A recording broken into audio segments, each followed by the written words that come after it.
Hello అండి, అందరికీ నమస్కారం. ఈరోజు మేము కొమరవెల్లి మల్లన్న స్వామిని దర్శించుకోవడానికి హైదరాబాద్ నుండి మా ఫ్యామిలీతో బయలుదేరాము.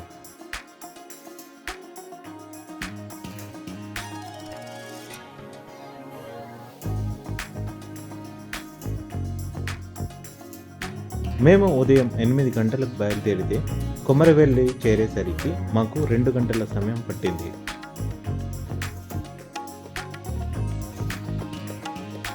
మేము అల్వాల్ నుండి షామీర్పేట్ నుండి సిద్దిపేట హైవే రోడ్ మీదుగా కొమరవెల్లి మల్లన్న స్వామి టెంపుల్ని చేరుకున్నాము. హైదరాబాద్ నుండి సుమారు 95 కిలోమీటర్ నుండి 100 కిలోమీటర్ వస్తుందండి.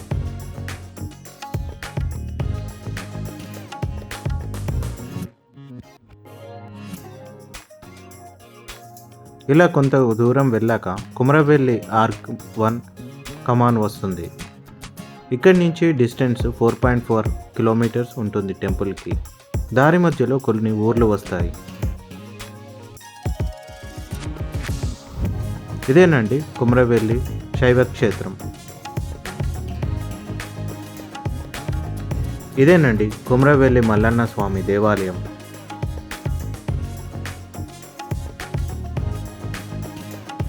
ఈ దేవాలయంలో విశేషంగా సంక్రాంతి నుండి ఉగాది వరకు ప్రతి సంవత్సరం మల్లన్న స్వామి జాతర జరుపుకుంటారు. జాతర తర్వాత కూడా సంవత్సరం అంతా భక్తులు స్వామివారిని దర్శించుకుంటారు.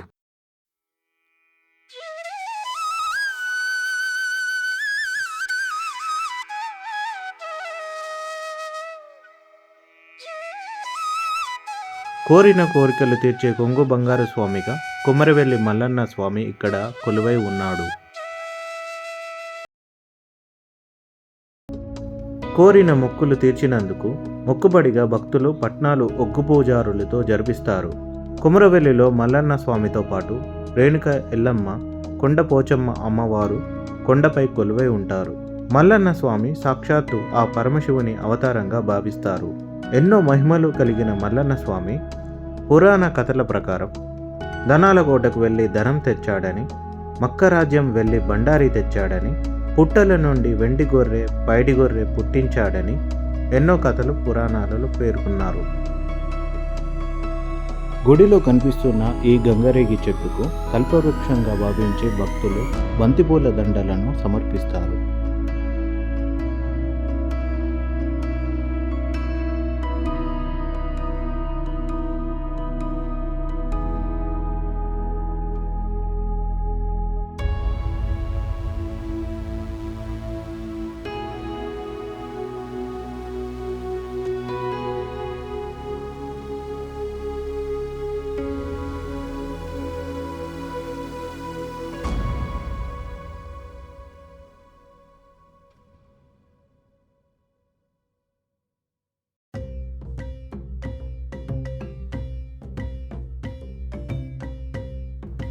మల్లన్న స్వామి పూజలను ఒగ్గు పూజారులతో పట్నాలు వేసి ఎంతో విశేషంగా పూజలు జరిపిస్తారు.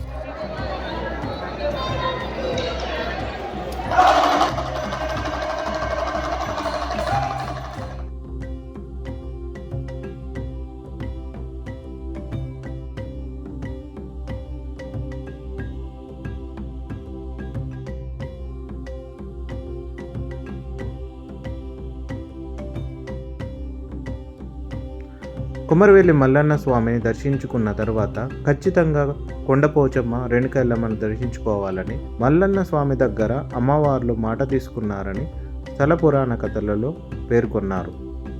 మల్లన్న స్వామిని దర్శించుకున్న తర్వాత రేణుక ఎల్లమ్మను దర్శించుకుంటారు. ఇప్పుడు మేము రేణుక ఎల్లమ్మ తల్లిని దర్శించుకోవడానికి కొండపైకి వెళ్తున్నాము.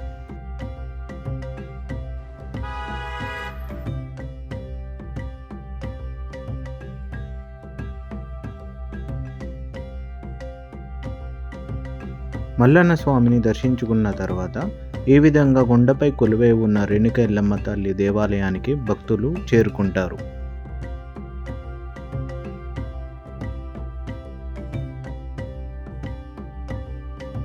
రేణుక ఎల్లమ్మ తల్లిని దర్శించుకున్న వారు మొక్కుబడి ఉన్న భక్తులు అమ్మవారికి బోనాలు సమర్పిస్తారు. मैं दर्शन देंगे। ఆయన దగ్గర పోతే ఖాళీ రెండో కోసం మల్లన్న స్వామి ప్రతి కార్యంలో రేణుకా ఎల్లమ్మను తలుచుకుని అమ్మవారి సహాయంతో కార్యాలు సాధించాడని పురాణ కథలలో చెప్పబడ్డాయి.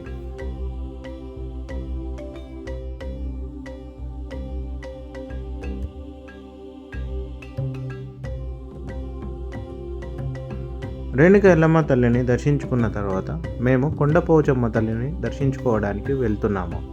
కొమరవెల్లి మల్లన్న స్వామిని దర్శించుకున్న వారు కొండపోచమ్మ తల్లిని దర్శించుకొని కోళ్ళు, పొట్టేళ్ళు, మేకపోతులను బలిస్తారు.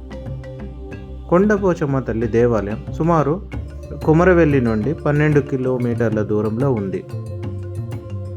సాక్షాత్తు ఆ అమ్మవారి కొండపోచమ్మ తల్లిగా కొండ మీద వెలిసి అడవిని, వన్యప్రాణులను, భక్తులను రక్షిస్తూ ఉంటుందని ఎన్నో పురాణ కథలలో పేర్కొన్నారు.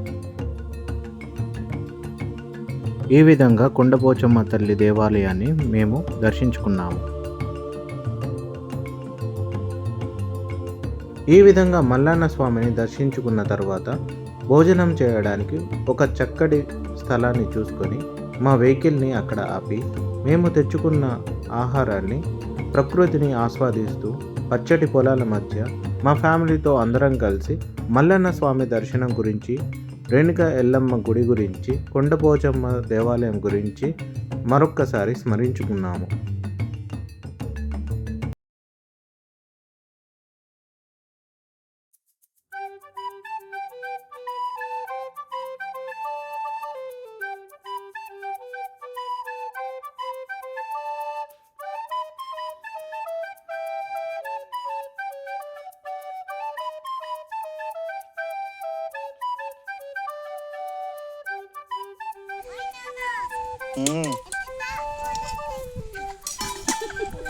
Ôi Nana, es puno ni mamá.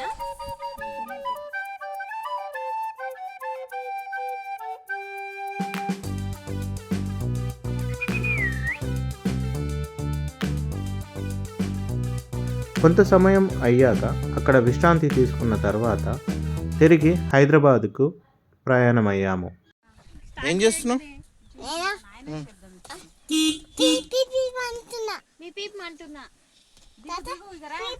ఈ విధంగా కొమరవెల్లి మల్లన్న స్వామి దర్శనం మాకు ఈరోజు చాలా బాగా అయ్యింది. ఫ్రెండ్స్, మీరు కూడా కొమరవెల్లి వెళ్ళి ఉంటే మీ అనుభవాన్ని కామెంట్స్ ద్వారా తెలియజేయండి. ఈ విధంగా హైదరాబాద్ నుండి కొమరవెల్లి మల్లన్న స్వామి టెంపుల్కి వెళ్ళి వచ్చాము. ఈ వీడియో మీకు నచ్చినట్లయితే లైక్ చేయండి, మీ ఫ్రెండ్స్కి షేర్ చేయండి, మీ అభిప్రాయాన్ని కామెంట్స్ ద్వారా మాకు తెలియజేయండి. ఇలాంటి మరొక చక్కటి జర్నీ వీడియోతో మీ ముందుకు వస్తాము. Thank you for watching this video.